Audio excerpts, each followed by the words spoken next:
Eh bien, bonjour à toutes et à tous pour cette première et nouvelle vidéo 2022.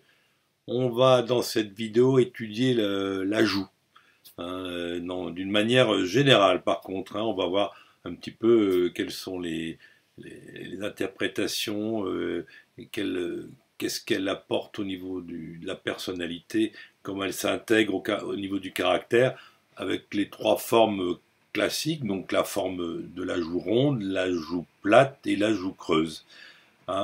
Tout en sachant, et ça on le reverra dans une autre vidéo, que la joue comporte à peu près 9 monts, 9 zones, ça c'est les Driche qui nous indiquent ça, qui font plus ou moins partie de la joue d'ailleurs, mais enfin, pour mémoire, vous voyez qu'il y a 9 zones différentes. Le monde de la paternité, ce sont les pommettes, qui sont le monde de la reproduction, qui pousse l'individu à se reproduire quand ce mont est très saillant. Ça se voit surtout en fait, sur le face, qui fait que les pommettes sont très, très écartées.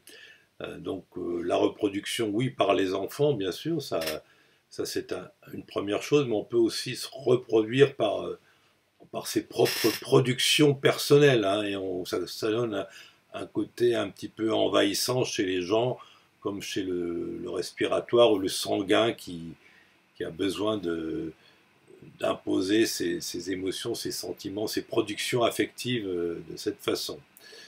Alors, le numéro 2 aussi, le monde de la dévotion, il est parfois remarquablement bien dessiné et facile à identifier chez les petits-enfants. Alors on comprend bien que cette dévotion serve à la survie de l'individu, parce que de cette façon, il ne se détache jamais de sa mère, même si celle-ci est une mauvaise mère. Donc c'est une dévotion inconditionnelle, qui permet de survivre, bien sûr. Alors cette sorte d'adoration, de vénération, d'amour inconditionnel peut persister à l'âge adulte, et on pourra encore repérer cette zone 2, ce petit mont, chez telle ou telle personne. Et alors il faudra l'intégrer au reste de sa personnalité. Et d'ailleurs, dans ce cas, on peut avoir des discordances, on peut être surpris de retrouver ça. Il faut l'intégrer au reste du caractère de la personne. Tout ne va pas toujours dans le même sens. On va descendre un petit peu, là, on va passer au 9, le monde de l'agilité. Ça, c'est l'authenticité de la personne. Ce mot est pour partir en zone consciente et pour partir en zone inconsciente, vers l'arrière, bien sûr. Il est représenté sur la zone charnue qui, quand elle existe, se tient sur le côté du nez et de la narine. Alors, ce mot facilite le savoir-faire conscient pour négocier, jouer de sa personne. Il donne de la souplesse, de l'adaptabilité dans les rapports humains. Alors quand il est trop important, le sujet ne sait plus très bien ce qui appartient au jeu de rôle propre au dialogue enjoué et cordial, et de ce qui émane vraiment de lui-même. C'est un peu une énigme parfois. Alors, par contre, quand la zone est plate, l'individu est en direct avec ses interlocuteurs, sans aucune mise en scène ni interface conviviale pour amortir et donnant du liant à ses propos. Donc il est cash. Il faut que ce mot soit un peu présent quand on souhaite faire une activité commerciale, bien sûr. Il est d'ailleurs assez présent en typologie chez le sanguin. Alors on va directement passer au mot numéro 4, c'est la partie inférieure du ventre. En gros, c'est moi et moi. Donc c'est l'importance donnée à soi-même.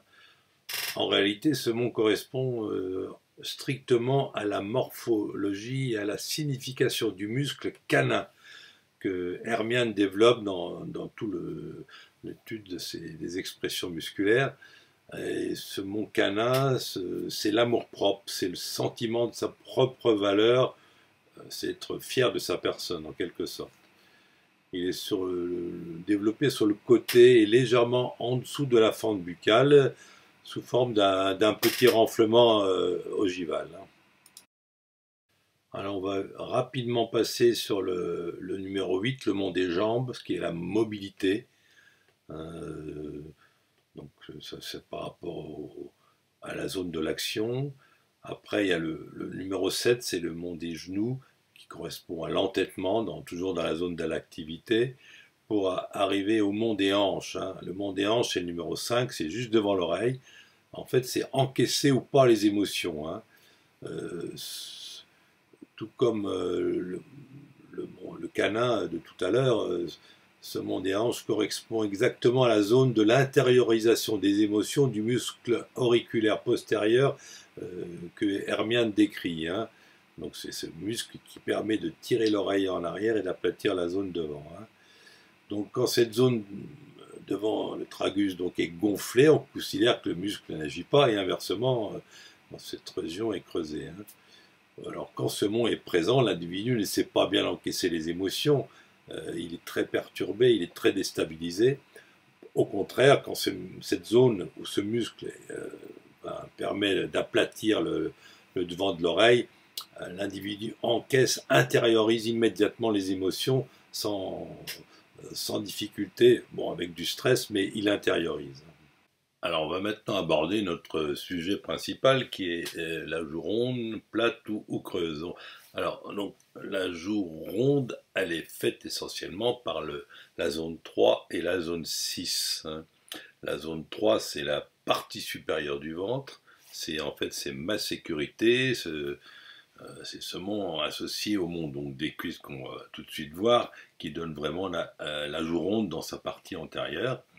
Hein, ce mont numéro 3 indique la peur de la conséquence de ses actes et par là même la peur de l'inconnu. Donc il est sur le côté, comme vous le voyez, de l'aile du nez. Et on continue et on termine donc par ce fameux mont des cuisses, le 6, qui donne toute la rondeur de la joue et qui vraiment contribue à donner cette rondeur, hein, ou non.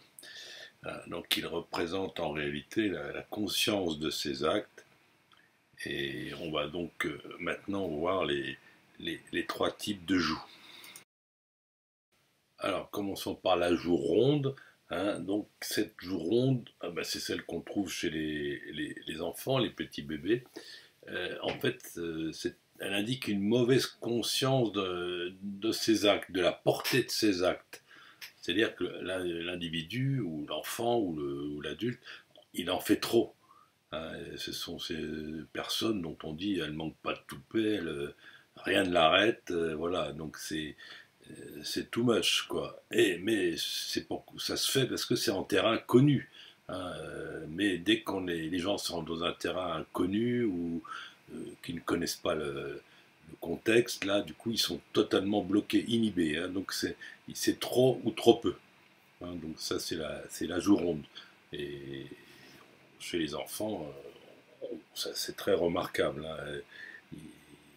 Il y a une profusion d'actions intempérées qui peut se bloquer dès qu'il y a un événement surprenant ou une surprise. Alors, dans les personnes adultes, ça se retrouve évidemment assez fréquemment. Quelque chose d'intéressant, c'est que ça ne peut souvent se retrouver qu'avec un nez un peu court, enfin en tout cas de longueur moyenne. Vous ne trouverez jamais, enfin, je ne vois pas dans mon entourage des joues rondes avec un nez long, comme si cette assurance que donne la longueur du nez, cette auto-assurance, finalement ne nécessitait pas d'avoir cette qualité des joues rondes, hein, qui un peu renforce l'activité et rend un petit peu invulnérable, quoi. Hein. Donc un nez court va être compensé facilement par des joues rondes. Alors, on le retrouve un peu là chez notre super ministre. Il y a d'autres photos, c'est plus marqué. Hein. Ceci dit, chez les adultes, évidemment, c'est rare qu'on trouve des joues aussi rondes que chez les enfants. Hein. Mais enfin, il faut considérer une joue ronde quand elle est légèrement ronde, évidemment. Hein. Et chez notre ministre, là, on peut la noter un peu ronde. Ça renforce, évidemment, en terre inconnue, dans un métier d'avocat qu'il avait eu avant, bien délimité, ça rend tout à fait percutant parce que la personne est à son affaire, hein, elle n'est surprise de nulle part, vu qu'elle connaît parfaitement les limites du métier. Et donc ça donne un côté un peu dévastateur, dans le bon sens du terme. Donc pour résumer, une joue ronde indique une mauvaise conscience de ses actes, donc l'individu en fait trop en terrain connu et trop peu en terrain inconnu. Donc c'est de sans limite à inhiber. Voilà. Alors maintenant, la joue creuse, là je nous ai trouvé un super exemple. C'est un assassin allemand, j'ai trouvé ça, c'est assez extraordinaire. Hein. Alors là, la joue creuse, c'est une trop bonne conscience de ses limites.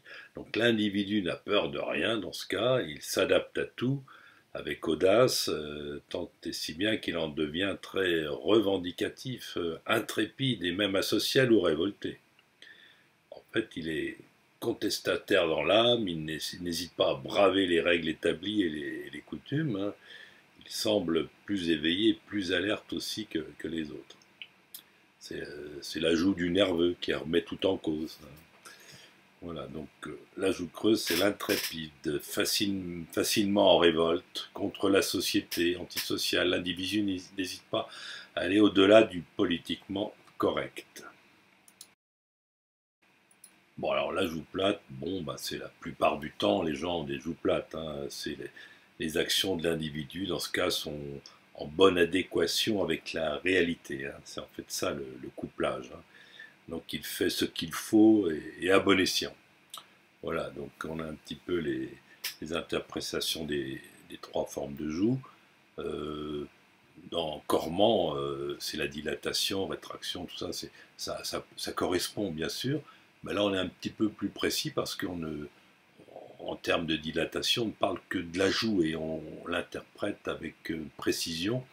Hein, vous avez vu que certains monts de la joue peuvent être en adéquation ou non avec le reste du visage. Donc voilà, il faut un peu piquer par-ci par-là et faire la synthèse. Hein, c'est toujours pareil, avec les driches, il faut synthétiser et c'est ça qui est très difficile.